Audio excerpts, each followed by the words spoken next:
Hello friends, मेरा नाम रोहित गुप्ता है और हमारा चैप्टर रीजनिंग में चल रहा था पासा या डाइस। और हमने किलोज डाइस पर कुछ क्वेश्चंस कराए थे। और इस चैप्टर का जो लास्ट कॉन्सेप्ट है वो है ओपन डाइस, या हिंदी में इसको बोलते हैं खुला पासा। ओपन डाइस पर कुछ क्वेश्चंस आते हैं जो काफ़ी महत्वपूर्ण होते हैं, तो एक बार अच्छे से उनको समझ लेते हैं। चलिए स्टार्ट करते हैं। अगर मैं आपसे कहूँ कि कोई क्लोज डाइस को ओपन कीजिए, अगर एक बंद बॉक्स को आप ओपन करेंगे तो उसकी जो संभावित आकार हैं या पॉसिबल शेप जो होंगी वो एक ये भी हो सकती है, एंड ये भी हो सकती है, ये भी हो सकती है, ये भी हो सकती है, एंड लास्ट वन ये भी हो सकती है। जब हम एक क्लोज डाइस को ओपन फॉर्म में कन्वर्ट करते हैं तो वो कुछ इस प्रकार से इन फॉर्मों में आ सकता है, जिसमें हमें पता है कि एक के अपोजिट 4 आएगा, एक के अपोजिट 4 होगा, एंड 5 के अपोजिट 6 होगा, और 3 के अपोजिट कौन सा अंक रह गया? तो अंक रह गया आपका 2। 3 के अपोजिट क्या होगा? 2। उसी प्रकार अगर मैं बात सिर्फ इसकी करूं तो इसमें एक के अपोजिट 5 होगा, 2 के अपोजिट 6 होगा, और 3 के अपोजिट 4 होगा। अगर मैं इस फिगर में बात करूं तो 2 के अपोजिट 3 होगा, 5 के अपोजिट 6 होगा, और 4 के अपोजिट 1 होगा। अगर मैं इस शेप में बात करूं तो 1 के अपोजिट 3 होगा, 2 के अपोजिट क्या होगा, 4 के अपोजिट क्या होगा। इस शेप में हम थोड़ा सा फंस जाते हैं। लेकिन अब आपको कंफ्यूजन ये हो रहा होगा कि 2 के अपोजिट में 5 रखें या 6 रखें। 4 तो हो नहीं सकता क्योंकि इसकी बराबर वाली शेप पर आएगा। अब आपको कंफ्यूजन बस इतना ही हो रहा होगा कि 2 के अपोजिट में 5 आएगा या 6 आएगा, उसी प्रकार 4 के अपोजिट में 5 आएगा या 6 आएगा। तो मैं आपको बता दूं कि 2 के अपोजिट में 5 या 6 में से कोई एक आएगा, लेकिन आएगा क्या, वो कैसे निश्चित करें? तो मैं आपको बता रहा हूं कि 2 के अपोजिट में 5 तो आ ही नहीं सकता, क्योंकि जब आप इसको क्लोज करोगे, थोड़ा आप इमेजिन कीजिए, जब आप इस ओपन डाइस को क्लोज करोगे, बंद करोगे, तो 2 के अपोजिट में कभी 5 तो आ ही नहीं सकता, क्योंकि ये दोनों जो सरफेस हैं 2 वाली और 5 वाली, ये किसी एक कोण पे जाकर मिल रही हैं, इसलिए 2 और 5 एक दूसरे के अपोजिट नहीं आ सकते। तो 2 के अपोजिट क्या आएगा? 6 आएगा, और 4 के अपोजिट क्या आएगा? 5 आएगा। अगर इस शेप की बात करूं मैं तो 4 के अपोजिट 6 आएगा, 3 के अपोजिट 1 आएगा, और 2 के अपोजिट 5 आएगा। तो ओपन डाइस पर बेस्ड मैंने फर्स्ट क्वेश्चन लिया है कि ये आपको एक ओपन डाइस दे दिया जिसमें आपको 2 अंक दे दिए, एक तो मिडिल में और नीचे वाले के भी मिडिल में, 1 और 2, और आपसे पूछा है इन 4 ऑप्शन में कौन सा ऑप्शन ठीक होगा। और जैसा कि आप यहाँ पर ओपन डाइस में देख रहे हो कि 4 जो बॉक्स हैं यहाँ पर ब्लैंक हैं, एम्प्टी हैं, खाली हैं, और 2 जो बॉक्स हैं उन पे नंबर डले हुए हैं, 1 और 2। तो मैं यहाँ पर बता सकता हूँ, जैसे मैंने आपको बताया कि ये इसके अपोजिट में आएगा, मतलब खाली बॉक्स के बराबर में अपोजिट में क्या आएगा? खाली बॉक्स के अपोजिट में क्या आएगा? खाली बॉक्स। इसके अपोजिट ये आएगा, यहाँ पर भी खाली बॉक्स के अपोजिट में क्या आएगा? खाली बॉक्स। एंड 1 के अपोजिट में क्या आएगा? 1 के अपोजिट में आएगा 2, तो 1 के अपोजिट में क्या आएगा? 2। अब मैंने इस टाइप के क्वेश्चन में आपको बताया कि ऑप्शन एलिमिनेट कैसे करते हैं। इसमें करने का तरीका यह है कि मुझे पता चला 1 के अपोजिट में 2 आएगा, इसलिए 1 और 2 एक साथ तो नहीं आ सकते, इसलिए ऑप्शन ए एंड बी तो हो गए हमारे रोंग। अब ऑप्शन हमारा सी रह गया और एंड डी रह गया। अब इन दोनों में कौन सा ठीक है वो भी देख लेते हैं। चलिए मैं कहता हूँ ऑप्शन सी एक बार चेक कर लेते हैं। खाली के अपोजिट में क्या है? खाली बॉक्स। तो मान लीजिए ये खाली है, तो इसके अपोजिट में इधर क्या आएगा? खाली आएगा। खाली के अपोजिट में खाली है, इसका मतलब अगर ये खाली है तो नीचे भी खाली आएगा। अब ये बॉक्स है हमारा खाली, जबकि यहाँ पर आना क्या चाहिए? यहाँ पर 1 होना चाहिए या फिर 2, ठीक है, इसलिए ऑप्शन ये भी गलत हो जाएगा। ऑप्शन डी हमारा ठीक है। 1 के अपोजिट में यहाँ पर 2 आ जाएगा, एंड खाली के अपोजिट में बॉटम में भी खाली आ जाएगा, एंड राइट साइड में अगर खाली है तो लेफ्ट साइड में भी खाली हो जाएगा, इसलिए ऑप्शन हमारा डी ठीक हो जाएगा।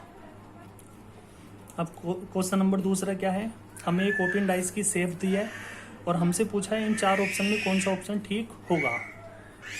तो मुझे पता है कि इसके अपोजिट में ये आएगा एंड इसके अपोजिट में ये आएगा, और डॉलर के अपोजिट में क्या आ जाएगा, हैज़, और एट द रेट के अपोजिट में क्या आएगा, एम्प्टी बॉक्स या ब्लैंक बॉक्स। चलिए मैं यहाँ पर लिख देता हूँ, एट द रेट के अपोजिट में क्या आएगा, एक ब्लैंक बॉक्स, डॉलर के अपोजिट में क्या आएगा, हैज़, एंड एम्प्टी के अपोजिट में क्या आएगा, एम्प्टी या ब्लैंक बॉक्स। तो मुझे पता है ये दोनों डॉलर एंड हैज जो हैं वो एक दूसरे के अपोजिट में है, तो ये एक साथ तो आने से रहे, इसलिए जहाँ जहाँ डॉलर और हैज एक साथ हैं वो ऑप्शन को कर दीजिए एलिमिनेट। तो ऑप्शन ए एंड बी तो हमारा हो जाएगा रॉन्ग। उसके बाद अगर मैं ऑप्शन सी ले लेता हूँ, चलिए एक बार देख लेते हैं। यहाँ पर एट द रेट दिया है, एट द रेट के अपोजिट में क्या आएगा, खाली ब्लैंक।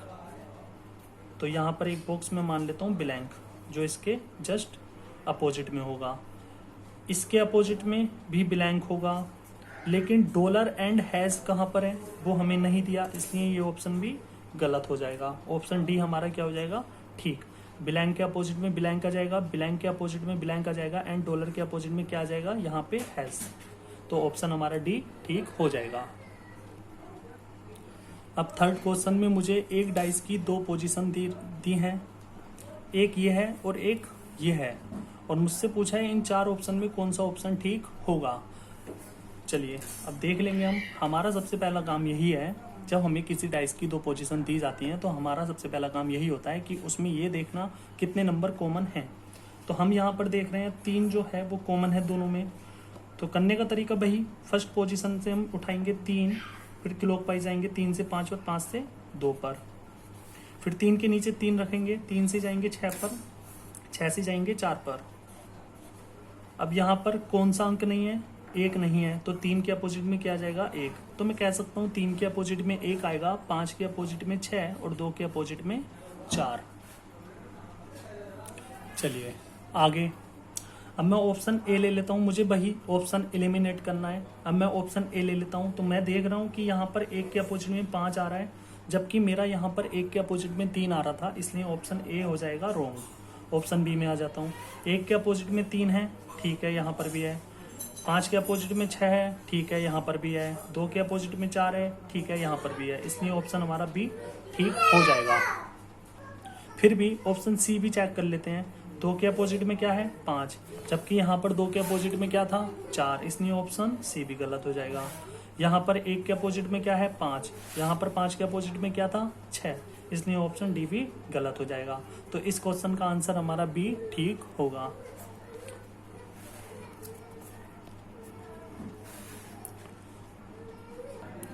क्वेश्चन नंबर 4, हमें एक डाइस की फिर से 2 पोजीशन दे रखी हैं और हमें 4 ऑप्शन दे रखे हैं, A, B and C and D. हमें 4 ऑप्शन दे रखे हैं और हमसे वही पूछ रहा है कि इन 4 ऑप्शन में कौन सा ऑप्शन ठीक होगा। हमारा वही काम कि जब हमें किसी डाइस की 2 पोजीशन दे रखी हैं तो हमारा सबसे पहला काम यही होता है कि उसमें ये देखना कि कितने सरफेस पर लिखे नंबर कॉमन है। अब यहाँ पर अगर हम देखें ए, बी, सी, डी, ई, एफ, नंबर तो है नहीं, अल्फ़ाबेटिकल सीरीज के जो होते हैं वो दे रखे हैं यहाँ पर, और हम यहाँ पर देख रहे हैं कि कोई भी लेटर कॉमन नहीं है। और जब कॉमन नहीं होता है तो हमारा काम क्या होता है, डाइस को ये पहचानना कि वो आपका स्टैंडर्ड डाइस है या फिर जनरल डाइस है, मानक पासा है या फिर सामान्य पासा है। लेकिन अब हम यहाँ पर ये भी पता नहीं लगा सकते कि ये जो डाइस है वो हमारा स्टैंडर्ड डाइस है या फिर जनरल डाइस है।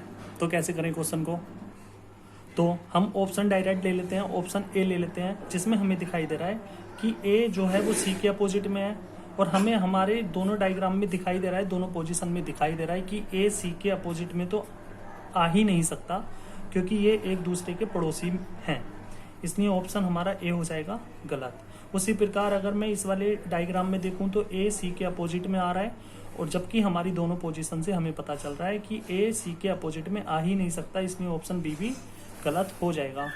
ऑप्शन ले लेते हैं सी। हम देख रहे हैं ए के अपोजिट में क्या है, डी, सी के अपोजिट में क्या है, एफ, बी के अपोजिट में क्या है, ई। ऑप्शन डी ले लेते हैं। हमें फिर दिखाई दे रहा है कि ए के अपोजिट में है सी, इसलिए ऑप्शन डी भी ठीक नहीं हो सकता। तो ऑप्शन कौन सा ठीक होगा हमारा, सी। ऑप्शन सी हमारा राइट आंसर होगा। क्वेश्चन नंबर 5 में क्या है, हमें एक ओपन फिगर दिया है और हमें 4 ऑप्शन दिए हैं, लेकिन इन ट्रायंगल का मतलब क्या है? तो इन ट्रायंगल का मतलब मैं आपको बता दूं कि ये एक सरफेस के 4 हिस्से किए गए हैं, यहाँ से कट किए गए हैं, वही ये चारों हिस्से हैं। ये चारों हिस्से जब हम मिलाएंगे तो एक सरफेस बनेगा, एक सतह बनेगी जो छठी सतह होगी। 5 सतह तो हमें ऑलरेडी दी हैं, छठी सतह जो होगी वो इन चारों के मिलाने से बनेगी, जो इस प्रकार से बनेगी। लगभग एक ये हो जाएगी, एक ये एंड एक ये। तो हमारा आंसर कौन सा ठीक होगा? तो सबसे पहला काम हमारा यही है कि ए के अपोजिट में क्या है? सी। एंड डी के अपोजिट में क्या है? ई। एंड बी के अपोजिट में क्या है? तो बी के अपोजिट में है एक बॉक्स जो इस प्रकार से होगा। चलिए अब हम ऑप्शन एलिमिनेट कर लेते हैं। हम ऑप्शन ए ले लेते हैं। ऑप्शन ए में हमें पता है कि बी के अपोजिट में ये वाला बॉक्स आएगा। तो और ऑप्शन ए में क्या दिया है? बी और बॉक्स दिया है एक साथ, 1 2 3 4 ये अंक दिए हैं। तो यह बी और बॉक्स एक साथ नहीं आ सकता, इसलिए ऑप्शन ए तो हो जाएगा रॉन्ग। उसके बाद अगर मैं ऑप्शन बी देखता हूं तो मुझे दिखाई देता है कि डी के अपोजिट में ई है, लेकिन ऑप्शन बी में डी और ई दे रखे हैं एक साथ, इसलिए ऑप्शन बी भी क्या हो जाएगा? रॉन्ग हो जाएगा। ऑप्शन सी ले लेते हैं। ऑप्शन सी में मैं अगर कहूँ डी के अपोजिट में बॉटम में क्या आ जाएगा? ई। एंड बी के अपोजिट में यहाँ पर क्या आ जाएगा? बॉक्स। एंड सी के अपोजिट में क्या आ जाएगा? ए। तो मेरा ऑप्शन सी क्या हो जाएगा? ठीक। अगर मैं ऑप्शन डी लूँ तो ऑप्शन डी में क्या होगा? एक ए के अपोजिट में क्या है यहाँ पर? सी। और ए और सी इस वाले ऑप्शन में क्या आ रहे हैं? एक साथ, इसलिए ऑप्शन डी भी क्या हो जाएगा? गलत। तो इस क्वेश्चन का आंसर हमारा सी बिल्कुल ठीक होगा। क्वेश्चन नंबर 6 मैंने लिया है। यहाँ पर हमें एक ओपन डाइस की शेप दी है और यहाँ पर नंबर दिए हैं 1 2 3 4 और लेटर्स दिए हैं A B C D E। और उसके बाद आपसे पूछता है इन 4 ऑप्शन में कौन सा ठीक होगा। तो हमारा वही काम होगा। डी के अपोजिट में क्या हो जाएगा? डी के अपोजिट में होगा ई। एंड ए के अपोजिट में क्या हो जाएगा? ए के अपोजिट में होगा हमारा सी। और बी के अपोजिट में क्या होगा? एक बॉक्स जो इस प्रकार से बनेगा। उसके बाद ऑप्शन ए ले लेते हैं हम। ऑप्शन ए में क्या है? ए डी एंड बॉक्स दिया है, तो मैं कह सकता हूँ ए के अपोजिट में सी आएगा, ठीक है। डी के अपोजिट में ई आएगा, ठीक है। और बॉक्स के अपोजिट में बी आएगा, ये भी ठीक हो सकता है। तो ऑप्शन ए भी हमारा ठीक हो सकता है। ऑप्शन बी में आ जाते हैं। डी के अपोजिट में ई आ जाएगा, सी के अपोजिट में हमारा ए आ जाएगा और बॉक्स के अपोजिट में बी आ जाएगा। तो ऑप्शन हमारा बी भी ठीक हो सकता है। ऑप्शन सी ले लेते हैं। ऑप्शन सी में क्या है? सी के अपोजिट में ए आ जाएगा, ठीक है। ई के अपोजिट में हमारा डी आ जाएगा, ठीक है। और इस बॉक्स के अपोजिट में बी आ जाएगा। ऑप्शन हमारा सी भी ठीक हो सकता है। ऑप्शन डी ले लेते हैं। ए के अपोजिट में सी आएगा, ठीक है। ई के अपोजिट में डी आएगा, ठीक है। और बॉक्स के अपोजिट में बी आएगा, ठीक है। अब हमारे अगर हम चारों ऑप्शन को देख रहे हैं तो चारों ऑप्शन हमें ठीक लग रहे हैं, लेकिन हमें ऑप्शन एक ही देना है सही आंसर। तो कैसे करें? आप इस चीज़ को ध्यान से सुनना।